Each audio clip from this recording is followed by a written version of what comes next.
আসসালামু আলাইকুম দর্শক, আমার চ্যানেলে নতুন আরেকটি ভিডিও দেখার জন্য সবাইকে স্বাগতম জানাচ্ছি। আজ আমি আপনাদেরকে সকাল বিকালের নাস্তার জন্য ডিম আলুর মিক্স পরোটা তৈরি করে দেখাবো। নাস্তাটি তৈরি করা খুবই সহজ এবং খেতেও খুবই সুস্বাদু। বাসায় মেহমান আসলে সকাল বিকালের নাস্তায় অথবা বাচ্চাদের টিফিনের জন্য ঝটপট এটি বানিয়ে নিতে পারবেন। ভিডিওটি যদি ভালো লেগে থাকে তাহলে একটি লাইক দিয়ে আমার ছোট্ট চ্যানেলটিকে সাবস্ক্রাইব করার অনুরোধ রইল। চলুন তাহলে রেসিপিটা শুরু করা যাক।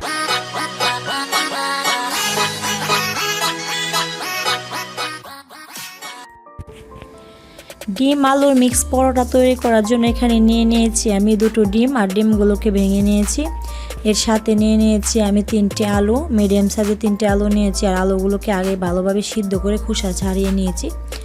আর এর সাথে নিয়ে নিয়েছি আমি এখানে 1 কাপ ময়দা, আর নিয়ে নিয়েছি 2 টেবিল চামচ ধনিয়া পাতা কুচি, 1 টেবিল চামচ কাঁচামরিচ কুচি, 1 টেবিল চামচ পেঁয়াজ বাটা, আর লবণ নিয়ে নিয়েছি স্বাদ মতো। এ পর্যায়ে আমরা ডিম আর আলুগুলোকে ভালোভাবে ব্লেন্ড করে নিব। খুবই সহজভাবে ডিম আলুর মিক্স পরোটা তৈরি করার জন্য কিন্তু আলু আর ডিমটাকে একসাথে ভালোভাবে ব্লেন্ড করে নিতে হবে। আপনারা চাইলে ব্লেন্ডারের পরিবর্তে ডিম আর আলুটাকে ভালোভাবে মুথে নিতে পারেন। আমি এখানে 1.5 থেকে 2 মিনিটের মতো ব্লেন্ড করে নিয়েছি। আর ব্লেন্ড করে নেওয়ার পর আমার আলু আর ডিমটা এরকম হয়ে গিয়েছে। এবার এর সাথে আমি ময়দাগুলো দিয়ে দেব। ময়দাটা দেওয়ার পর একটা স্ট্যানারের সাহায্যে এটাকে ভালোভাবে মিক্স করে নেব।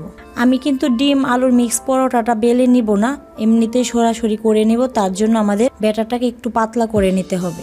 এ পর্যায়ে আমি অল্প অল্প পানি দিয়ে পারফেক্ট একটা ব্যাটার তৈরি করে নেব। আর পানিটা একসাথে দিতে যাবে না, তাহলে কিন্তু ব্যাটারটা বেশি পাতলা হয়ে যাবে। আমাদের ব্যাটারটা রেডি হয়ে গিয়েছে, দেখতেই পাচ্ছেন ব্যাটারটা কতটা পাতলা হয়েছে। এ পর্যায়ে এর সাথে আমি দিয়ে দিব ধনিয়া পাতা, পেঁয়াজ, কাঁচামরিচ আর লবণ। সবগুলো উপকরণ দিয়ে দেওয়ার পর এটাকে আবারও ভালোভাবে নাড়িয়ে মিশিয়ে নিতে হবে।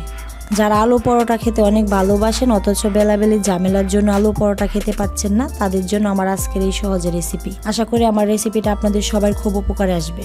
আমার এই ব্যাটারটা তৈরি করার জন্য 1/2 কাপের মতো পানি লেগেছে। আপনাদের যদি আলু অথবা ময়দার পরিমাণটা বেশি কিংবা কম থাকে তাহলে পানির পরিমাণটা বুঝে শুনে দিবেন। এবার আমরা চলে যাব মূল রান্নার জন্য চুলায়।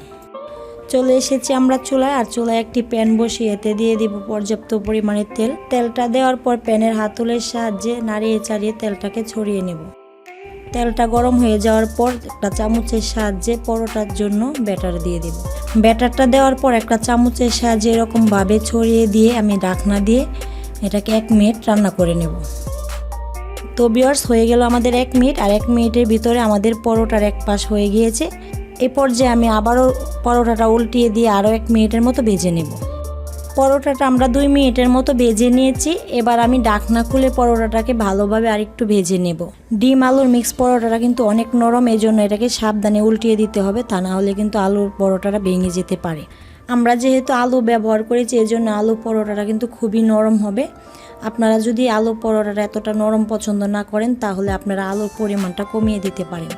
পরোটাটাকে এরকম চেপে চেপে ভাজতে হবে যাতে পরোটাটা ভালোভাবে ভাজা হয়ে যায়। পরোটাটাকে উল্টিয়ে পাল্টিয়ে ভালোভাবে ভাজতে হবে যাতে 2 পাশই ভালোভাবে রান্না হয়ে যায়। আর আপনারা চাইলে এখানে তেলের পরিবর্তে ঘি অথবা বাটার ব্যবহার করতে পারেন। আলু পরোটা থেকে খুব সুন্দর একটা ফ্লেভার বের হয়েছে। আপনারা না করলে বুঝতেই পারবেন না যে এটা থেকে কত সুন্দর একটা ফ্লেভার বের হয়। আমাদের ডিম আলুর মিক্স পরোটাটা হয়ে গিয়েছে। এবার এটাকে আমি উঠিয়ে নেব।